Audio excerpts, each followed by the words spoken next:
Dale Earnhardt Jr. just told the world he is getting back behind the wheel of a race car. And no, it is not a Cup Series return, but where he is racing and why might be even more exciting. On Tuesday, during the latest episode of his Dale Jr. Download podcast, the NASCAR legend made it official. He is entering the Cars Tour race at Nashville Fairgrounds Speedway on April 11. The event is called the Tootsie's Music City Showdown, and he will be driving his number 8 Bass Pro Shops Chevrolet late model stock car. Here is what he said.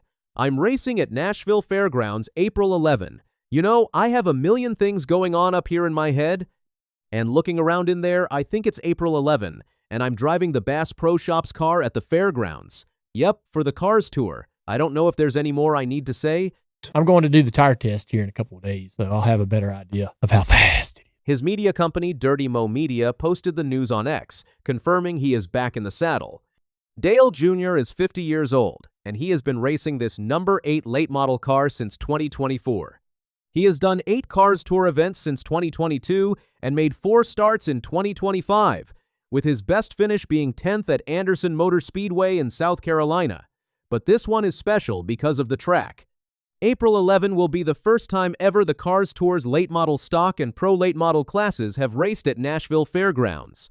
It is a double-header, with the pro late model part also co-sanctioned with the JEGS CRA All-Stars Tour.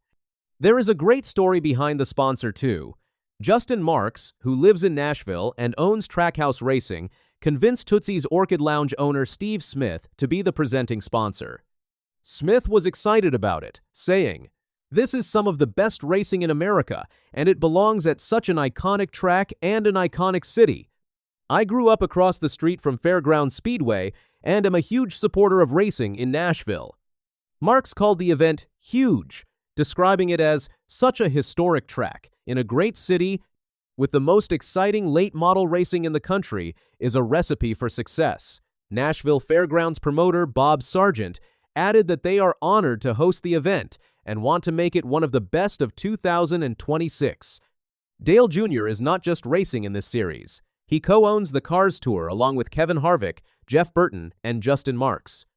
Together, they have turned it into what many call the most respected short track series in the country, bringing real quality to grassroots racing while keeping it close to the fans. The 2026 schedule has 15 events, with 2 new Tennessee tracks added, Nashville Fairgrounds and Newport Speedway. Now, Nashville Fairgrounds has serious history. Cup Series races ran there from 1958 to 1984. After that, it hosted the O'Reilly Series and Craftsman Truck Series until 2000, and now it runs a local racing program each summer. But the track's future is not certain. Speedway Motorsports has a plan to fix it up and possibly bring a Cup race back. But Nashville SC owner John Ingram wants the land and has pushed for the track to be torn down. Local leaders are still deciding, and events like this Cars Tour race help show that the track still matters. For anyone who needs a reminder of how big Dale Jr. is in NASCAR, he made his Cup debut in 1999, won the Busch Series title in 1998 and 1999, and got his first Cup win at Texas in 2000. He won the Daytona 500 twice in 2004 and 2014, and finished runner-up 4 other times. He had 26 Cup wins total and was named Most Popular Driver, a record 15 straight years. He drove for his father's team before moving to Hendrick Motorsports in 2008, but concussions hurt his later years.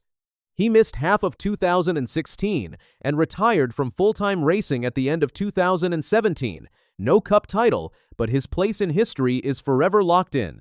His last NASCAR appearance was the 2024 Xfinity Series Food City 300 at Bristol, where he dealt with radio problems, a helmet change, a wiring swap, and even lost his glasses.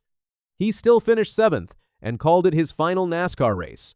Here is a fun twist, though. Last month, Dale Jr. shared that his wife Amy told him he should race in the 2027 Daytona 500. He was shocked, but he later cleared things up on X, writing to journalist Toby Christie, "I only wanted folks to know Amy wasn't to blame for my retirement back in the day. I felt she got some unnecessary blame back then. I won't be racing Cup, but she's not the reason. So no Cup return, but the Cars Tour, he is all in." Now on to another big topic Dale Jr. talked about this week: cool suits. After Sunday's Cup race at COTA, this became a huge issue because several cooling systems failed. The worst case was A.J. Allmendinger, whose suit stopped working in the Austin heat. He collapsed on pit road and had to be taken away on a stretcher. On Ask Jr. Live, Dale Jr. called the chill-out system wildly effective and said he would never race without one unless it was around 60 degrees. He explained how cooling has changed over the years, from a small fan in the helmet that barely helped to cool boxes that blew slightly cooler air, to the modern cool vests that make about a 40-degree difference in body temperature. The vest covers the chest, belly, and back, and when it works, it is a game changer.